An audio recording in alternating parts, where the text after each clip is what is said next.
Então, abra sua Bíblia, assentados como nós estamos, mas reverentemente, abra sua Bíblia lá em 2 Coríntios, enquanto você acha o texto, 2 Coríntios, capítulo 4, versículo 8, espero que eu não tenha errado o texto, eu quero falar sobre o desânimo. Então, não precisa responder, mas alguém aqui se sentiu desanimado essa semana? Não precisa responder, não precisa levantar as mãos, não precisa se expor, porque está sendo gravado ali. Brincadeira, né, Bruno? Está sendo gravado, mas o Bruno, quando você levantar a mão, ele tira a câmera. Não. Então, alguém se sentiu desanimado essa semana, ou conheceu alguém que veio conversar com você, que veio pedir oração porque estava desanimado? É possível que você tenha tido uma experiência sua de desânimo, ou tenha conversado com alguém, ou tenha orado por alguém, ou tenha escutado alguém que disse que estava desanimado. Provavelmente você deve ter escutado as razões da confissão, da fala daquele que lhe chegou até você. Ou você, então, certamente deve conhecer as razões que legitimam o seu desânimo. Ou você conhece as suas razões, ou você conhece as razões daqueles que lhe procuraram. E nos tempos que nós estamos vivendo, esses tempos de tanta instabilidade, de tantas questões difíceis, emblemáticas, o desânimo nos rodeia, o desânimo nos persegue. Bom, dito isso, mesmo assentados, 2 Coríntios, capítulo 4, versículo 8, em tudo somos atribulados, mas não angustiados, nós somos perseguidos, mas não desanimados. Chama minha atenção nesse texto que está dando aí o pano de fundo para a mensagem, duas questões, duas ações que não dependem de você. Por mais que você seja um crente, uma cristã fervoroso, fervorosa, por mais que você seja uma pessoa que ora aqui o Pai Nosso pela manhã, e recita o credo apostólico e faça outras preces, duas ações possivelmente você não consegue impedir que elas aconteçam, que é você ser atribulado, alguém lhe atribular a sua alma, né, o seu coração. Então, pessoas com ações duvidosas, pessoas com ações não tão duvidosas, mas inconscientemente, elas podem se tornar, então, uma razão para atribular você. Não há como você impedir que isso aconteça, né? Não tem como você impedir que alguém, por razões, seja lá qual for, lhe atribule o coração. Então, isso pode ser que aconteça em algum instante da semana, alguém vai lhe atribular. E também uma ação que eu chamo de ação externa é alguém lhe perseguir. Então não há como você impedir que alguém lhe persiga por razões sabe lá quais, né? Lhe persiga, Deus o livre, no emprego, lhe persiga na escola, né? Lhe persiga sabe lá em quais instâncias do seu cotidiano. Então não há como impedir isso. São ações externas que fogem à nossa expertise de nos blindar, né? Então é complicado. Mas duas ações são ações internas, são ações que aí sim elas podem ser trabalhadas por cada um de nós. Nós não precisamos ficar nem angustiados e nem desanimados. A angústia e o desânimo, elas são ações que partem de nós. Elas dependem, a efetivação delas depende exclusivamente de você, depende exclusivamente de nós. Então, irmãos e irmãs, nós temos que estar atentos a essas ações que dependem de nós. Aquelas que dependem de nós, vamos receber hoje, penso eu, acredito eu, algum estímulo para experimentá-la, para usá-la em prol da nossa própria saúde emocional e espiritual. Então entenda, as ações que dependem de você, você deve usá-las para o teu bem e benefício, e para o benefício daqueles que estão ao teu redor, tá bom? São ações que não dependem de outros, dependem de você. Ninguém pode lhe exigir, lhe fazer ficar angustiado. Ninguém pode lhe fazer ficar desanimado. Sou eu que decido ficar desanimado, sou eu que decido ficar angustiado. Não posso impedir que outros tragam tribulação para mim. Não posso impedir que outros me persigam. Mas eu posso impedir que a angústia e o desânimo aconteça por consequência dessas ações externas. Tudo bem até aqui?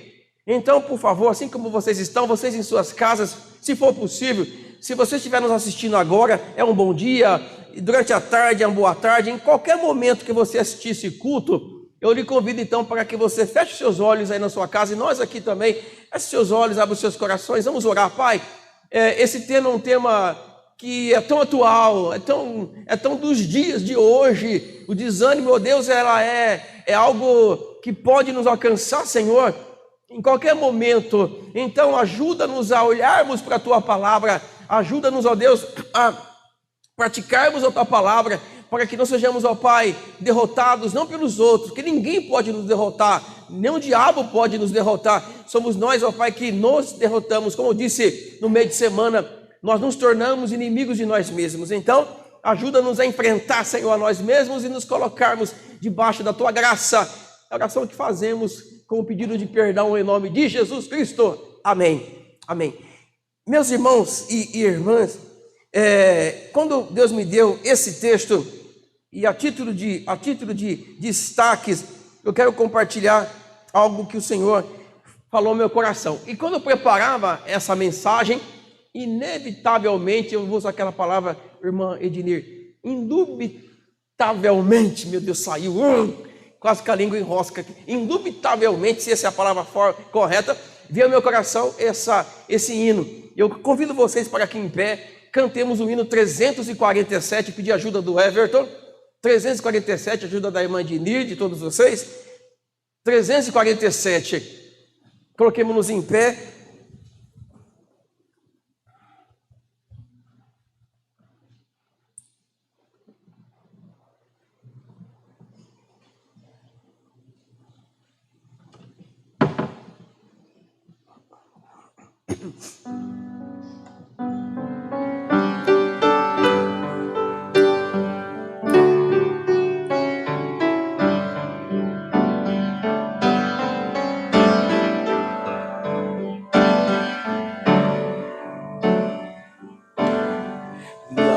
Desanime, Deus proverá, Deus cuidará por ti, da paciência colherá, Deus velará por ti. Louve, louve! Deus cuidará de ti, no tua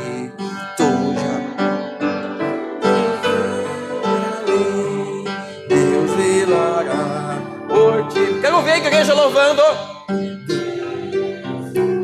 Dará de ti quando adoro com todo amor, jamais te deixará. Deus velará por ti.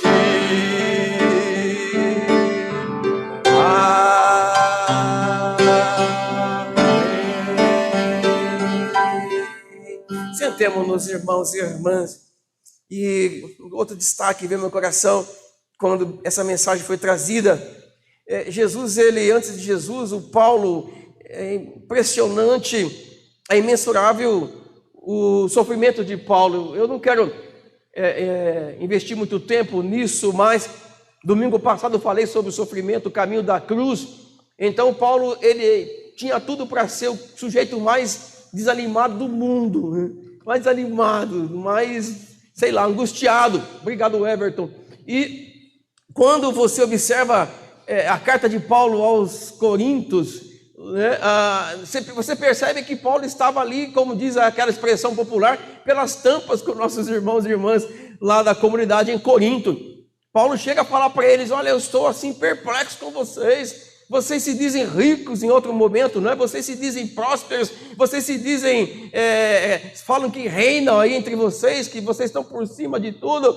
Paulo fala: e eu aqui nessa lástima, eu aqui empobrecido, eu aqui parece como que lixo diante da grandeza de vocês. Não, leiam e perceba essa angústia, esse sofrimento em algum momento do relacionamento de Paulo com a membresia, com aquela comunidade lá em Corinto.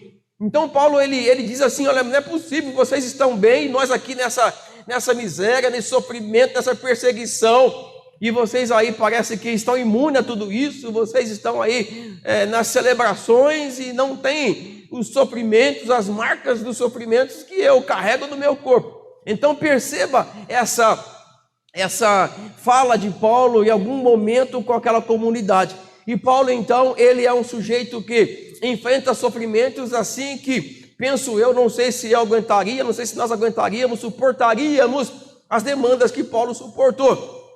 E Paulo, ele podia legitimar o seu desânimo, ele poderia justificar o seu desânimo dizendo, olha, ou alimentar o desânimo, dizendo, olha, não é possível, parece que alguns nasceram usando uma terminologia humana com o pé direito, né? E eu parece que não fui assim. Mas Paulo, ele não alimenta o desânimo, como eu falei, o desânimo depende da minha afirmação, depende da minha iniciativa, e Paulo, ele consegue trabalhar isso daí. Uma outra coisa que chamou a minha atenção, eu não quero falar sobre o sofrimento de Cristo nessa manhã, eu quero falar sobre, não o desânimo de Cristo, já que em momento algum ele se viu desanimado, ou alimentou o desânimo, eu quero falar sobre o ânimo de Jesus. A irmã Silvinha, com excelência, falou na liturgia, sobre a experiência que Jesus, na nossa liturgia, no nosso calendário litúrgico, Jesus hoje está então experimentando a alegria, a acolhida do povo, né? Entrando em Jerusalém, aquela celebração, Hosana que vem em nome do Senhor, e colocam tapetes ali para que Jesus faça a entrada triunfal em Jerusalém, mas a mesma comunidade que o acolhe, que o abraça, que o exalta, é a comunidade que logo a seguir o declara culpado, o leva para a cruz. É a mesma comunidade que escolhe, pasmem vocês, Barrabás, em detrimento de Cristo lá, quando Pilatos oferece a possibilidade das pessoas pensarem um pouquinho. Quando Pilatos oferece Barrabás, no mínimo era para as pessoas terem lembrado, peraí, isso não é aquele que uma semana antes a gente estava abraçando e cantando? Não é possível, ele é melhor que Barrabás. E eles escolhem Barrabás. Então Jesus, ele tinha todas as razões do universo para expor o seu desânimo, para desistir como consequência do desânimo, porque como todo ser humano, Jesus, ele tinha necessidade do reconhecimento, né? Reconhecimento, a necessidade de um elogio vez ou outra, para que ele não desistisse. Então Jesus é um exemplo de ânimo, mesmo sendo uma semana determinante para Jesus Cristo, mesmo Jesus sabendo que hoje ele está sendo abraçado, e que na sexta-feira ele vai morrer, ele sabia disso, ele não alimenta o seu... Ontem eu acho que eu usei um pouco mais da voz, né? Já não sou aquele menino de alguns anos atrás. Tivemos um casamento abençoado ontem, pessoas amadas que nós recebemos, e acho que nós conversamos um pouco além da medida, mas fechei o parênteses. Então Jesus, ele vai para essa semana determinante e derradeira para o ministério dele, e não usa aquela situação toda como uma justificativa para esse desânimo ou qualquer coisa que o valha. Agora, a afirmativa que eu preciso compartilhar com vocês é a seguinte: presta atenção no que eu senti de Deus quando eu preparava essa mensagem. Não há as razões para o nosso desânimo, elas são falsas. Lembra que eu coloquei no começo que as razões para o desânimo nosso são ações externas que nós alimentamos e guardamos em nossos corações, setas que vêm do lado de fora. E a Bíblia coloca para nós um ingrediente, um utensílio para resistir a essas setas, que é o escudo da fé, que faz com que as setas lançadas contra nós, de tribulação ou de perseguição, elas não tenham guarida em nossas almas. Então, todas as vezes que eu digo que estou desanimado, e não sou poucas as vezes, confesso, sou ser humano, tem dia que eu falo, Senhor, eu estou desanimado, mas só que não são razões verdadeiras, são mentirosas.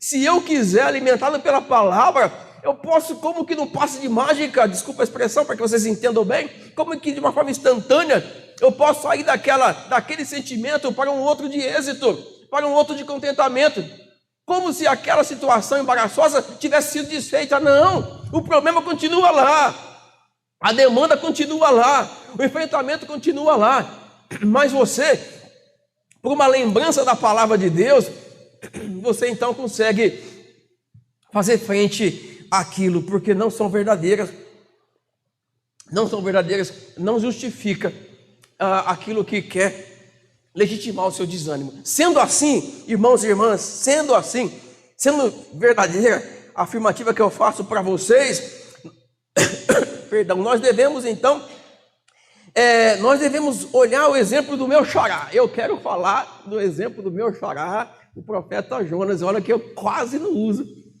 esse texto nas minhas mensagens, mas no Antigo Testamento, Jonas capítulo de número 4, versículo de número 8. Eu vou esperar um pouquinho, que é um texto difícil de encontrar. Jonas capítulo de número 4, versículo de número 8. Esse texto fala sobre uma experiência de desânimo extrema na vida do meu amiguinho aqui, sabe? Então, e o texto que eu vou ler, se estiver certo, eu espero que esteja certo nessa citação, Jonas capítulo 4, versículo de número 8. E aconteceu que, aparecendo o sol, Deus ele mandou uma brisa suave sobre oriental, e o sol ele feriu a cabeça de Jonas. Antes de eu continuar, eu tenho a impressão que Jonas, tal como eu sou, ele não era, acho que ele não tinha muito cabelo não, acho que ele era um pouco calvo, careca, né? Porque o sol queimou-lhe a cabeça, então alguém que tem mais cabelo não se protege tanto do sol. Nós que temos poucos cabelos, para não dizer careca, a gente quando sai para o sol, temos que nos proteger. Alguém já, logicamente, foi na praia? Vocês já perceberam que quem tem cabelo sofre menos que nós na praia?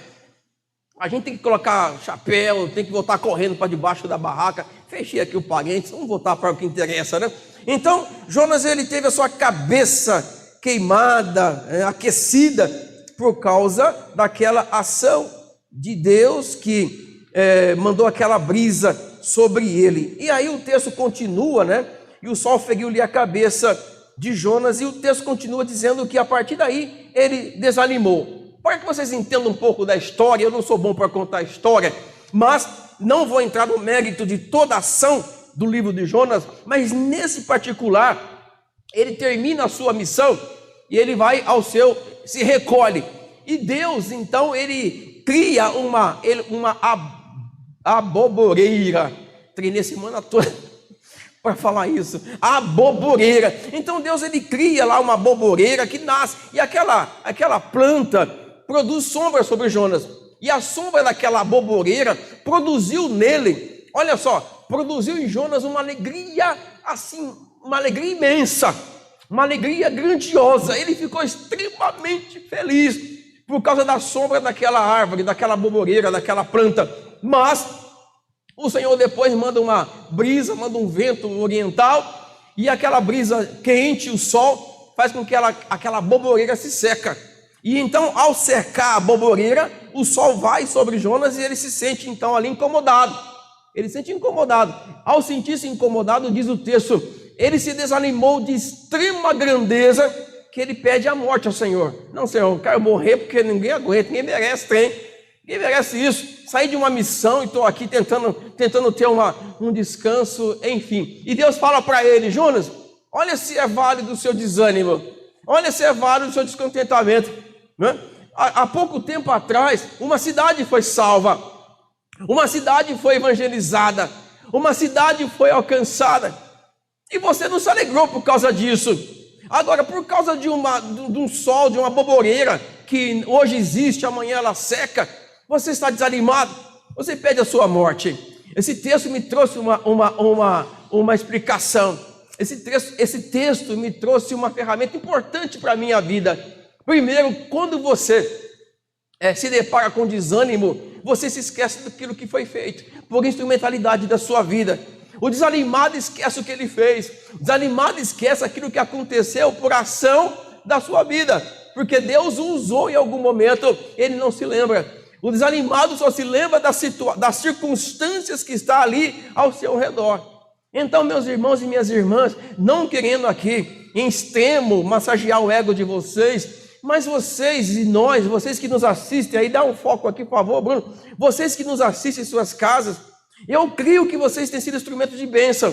para o reino de Deus. De uma forma ou de outra, alguma ação sua tem levado pessoas ao conhecimento de quem é Deus. Por isso, meus irmãos e minhas irmãs, é necessário que vocês saibam que Deus tem nos usado, e nós às vezes achamos que não. Então o desanimado, ele fala: eu não estou fazendo nada, a igreja não me deixa trabalhar, mas o meu líder do ministério não me dá oportunidade, se eu for embora eu não faço diferença, ninguém vai sentir que eu não estou indo na igreja. Já aconteceu isso?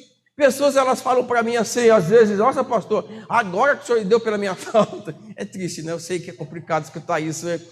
Nossa, agora que o senhor me deu pela minha falta, nem perceberam que já faz um ano que eu não estou indo. Então, por mais que a gente esqueça das suas ações em prol desse ministério, dessa comunidade, Deus, ele vai te fazer lembrar daquilo que você fez. E a lembrança do que você fez, a lembrança do que Deus tem feito através da sua vida, ainda que ninguém te agradeça, ainda que ninguém diga do seu valor, ainda que ninguém diga, né, da importância que você tem para Deus, eu tenho certeza que o Espírito Santo está revelando ao seu coração aquilo que você fez, e mais ainda, aquilo que você pode fazer pelo Senhor e para o Senhor. Jonas, ele acha que não fez nada, pelo contrário, fica aborrecido.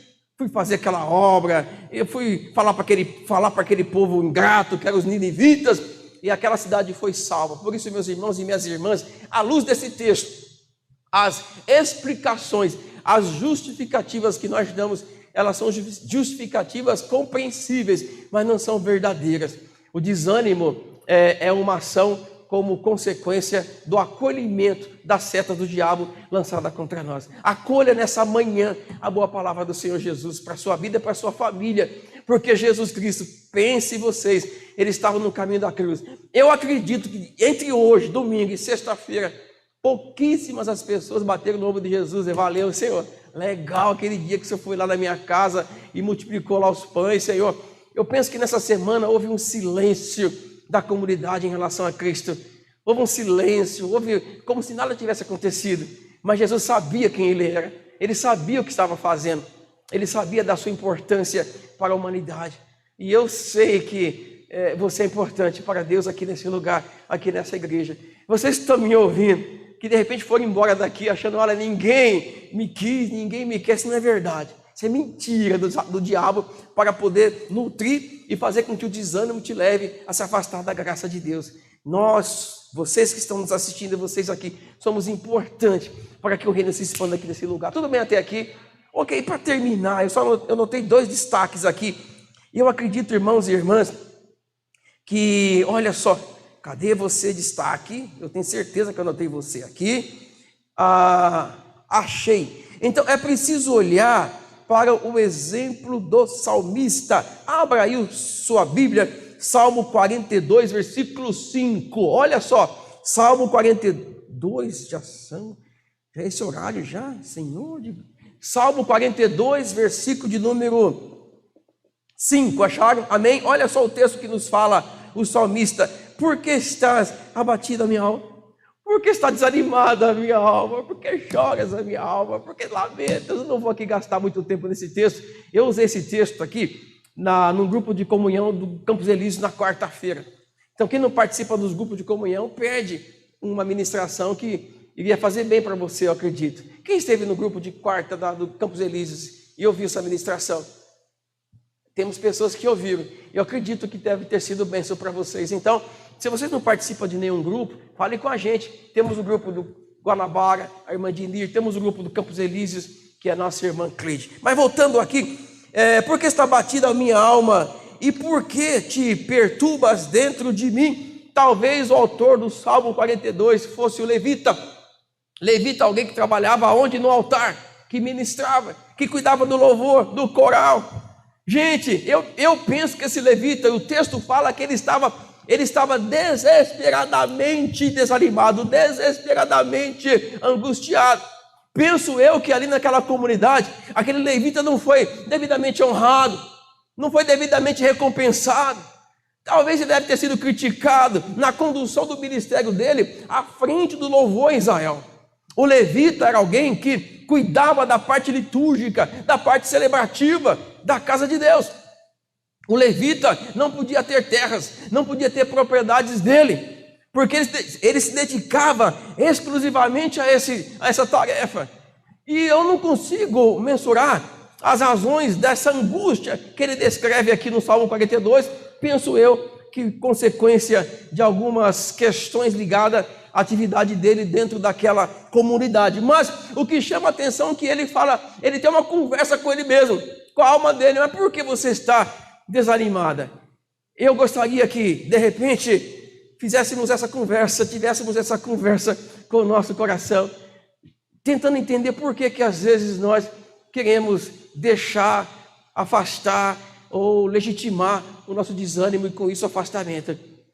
Tente enumerar quais são as razões, porque o salmista termina dizendo: eu não tenho necessidade de continuar assim, porque a minha alma anseia pelo Senhor, assim como a corça suspira pelas correntes das águas. E eu sei que o Senhor, o salmista depois ele diz, vai resolver tudo isso. Eu sei que o Senhor vai restaurar a minha vida. Essa é a conclusão do Salmo de número 42. Por favor, podemos colocar em pé. Eu só quero terminar lendo aqui uma frase. Olha só.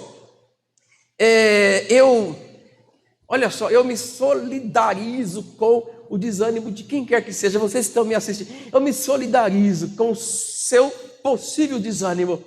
Não, eu vou chorar com vocês por qualquer tipo de desânimo.